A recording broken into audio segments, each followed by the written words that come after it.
कलकत्ता उच्च न्यायालय ने कल कोलकाता अंतर्राष्ट्रीय पुस्तक मेले के आयोजक और प्रकाशक गिल्ड को निर्देश दिया कि वो इस साल 28 जनवरी से 9 फरवरी तक आयोजित होने वाले वार्षिक कार्यक्रम में वीएचपी को स्टॉल के लिए स्थान व्यवस्था करें। न्यायमूर्ति अमृता सिन्हा ने गिल्ड अधिकारियों को निर्देश दिया है कि वो इस मामले में अगली सुनवाई 20 जनवरी को उनकी पीठ के सामने अपनी स्थिति को स्पष्ट करके करेंगे। ऐसा भी क्या हुआ है कि बुक फेयर में स्टॉल देने के लिए सीधा उच्च न्यायालय को दाखिल होना पड़ रहा है? आइए इस वीडियो में समझते हैं।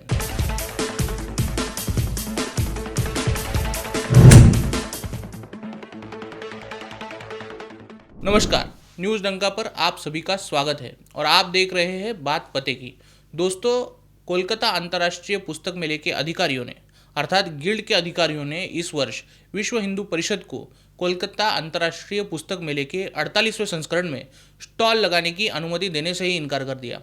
अगर बुक फेयर लगाया गया है तो सभी विचारों की बुक्स वहां आएंगी। अंतर्राष्ट्रीय पुस्तक महोत्सव है, कोई आपसी कार्यक्रम नहीं है। इसीलिए विश्व हिंदू परिषद को स्टॉल देने से मना करना संविधान के अनुच्छेद 19 का उल्लंघन है।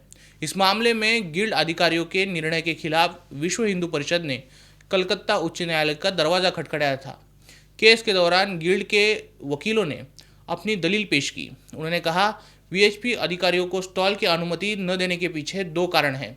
उसकी पहली आपत्ति यह है कि वीएचपी ने प्रोटोकॉल का सख्ती से पालन न करते हुए स्टॉल आवंटन के लिए आवेदन ही नहीं किया, और दूसरी दिक्कत यह है कि संगठन द्वारा प्रकाशित पुस्तकों की सामग्री जो है वो अत्यधिक संवेदनशील प्रकृति की है।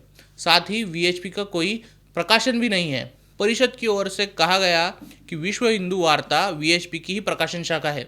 इसे 2011 से कोलकाता अंतर्राष्ट्रीय पुस्तक मेले में स्टॉल आवंटित किया जा रहा है। ऐसे में किसी पूर्वग्रह दूषित भावनाओं से उन्हें स्टॉल नकारा जा रहा है।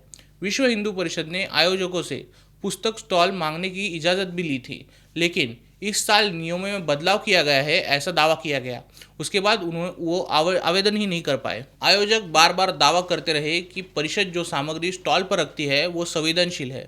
ये केस जस्टिस अमृता सिन्हा के सामने चल रहा था। उन्होंने इस बात पर आयोजकों से सवाल किया कि वीएचपी 2011 से स्टॉल में पुस्तकें लगा रही है, आपने उन्हें पहले क्यों नहीं रोका? अगर उन्होंने अत्यधिक संवेदनशील पुस्तकें प्रकाशित की भी है तो क्या उन्हें आप पहले से ये बात बता चुके हैं कि कौन सी पुस्तकें संवेदनशील है? क्या वो इससे पहले संवेदनशील पुस्तकें प्रकाशित नहीं कर रहे थे और अब अचानक से करने लगे? न्यायमूर्ति सिन्हा ने कहा, आपके कोई कानून बदले नहीं है तो फिर आप उन्हें स्टॉल लगाने से रोक क्यों रहे हैं? आप अपने हिसाब से नियम कैसे बना सकते हैं? कोर्ट ने फैसला सुनाते हुए विश्व हिंदू परिषद को बुक फेयर में स्टॉल देने के साथ ही इसकी जानकारी कोर्ट को वापस देने को कहा है। आप ये समझिए कि ये कोई पहली बार नहीं है कि विश्व हिंदू परिषद के साथ बुक फेयर मामले में अड़ंगा डाला जा रहा है। 2020 के कोलकाता बुक फेयर में वीएचपी के स्टॉल को तोड़फोड़ दिया गया था। भगवद गीता की पुस्तकों को फाड़कर उनको पैरों तले कुचला गया था। उस स्टॉल में लिब्रांडुओं ने घोर उत्पात मचाया था। कलकत्ता पुलिस उस वक्त मूकदर्शक बन खड़ी थी। इस तोड़फोड़ को कलकत्ता के दंगाइयों ने सीएए कानून के खिलाफ के विरोध प्रदर्शन भी कहा था। असल में तोड़फोड़ किस चीज़ से शुरू हुई थी ये आपको जानकर हैरानी होगी। ये तोड़फोड़ वीएचपी के हनुमान चालीसा बांटने से शुरू हुई थी। जहां मुस्लिम संगठन कुरान बांट रहे थे, क्रिस्ती संगठन बाइबल बांट रहे थे, तो वीएचपी ने भी हनुमान चालीसा बांटना चाहिए। इस बात को संवेदनशील कहते हुए कोलकाता पुलिस ने वीएचपी का स्टॉल तक बंद करवाया था। दोस्तों, कुरान प्रचार संगठन का नाम आपने सुना है। उन्होंने अंतर्राष्ट्रीय बुक फेयर में कुरान बांटने के लिए तुरंत जगह पाई है। इतना ही नहीं, कम्युनिस्ट संगठनों को भी इस फेयर में अपनी किताबें रखने की अलग जगह मिली है।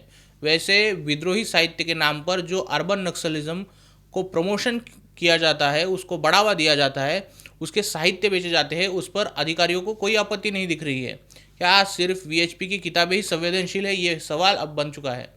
आपको एक संवेदनशील किताब बता सकता हूँ जो पूरी दुनिया में आतंकवाद का मुख्य स्रोत बन चुकी है। बताओ।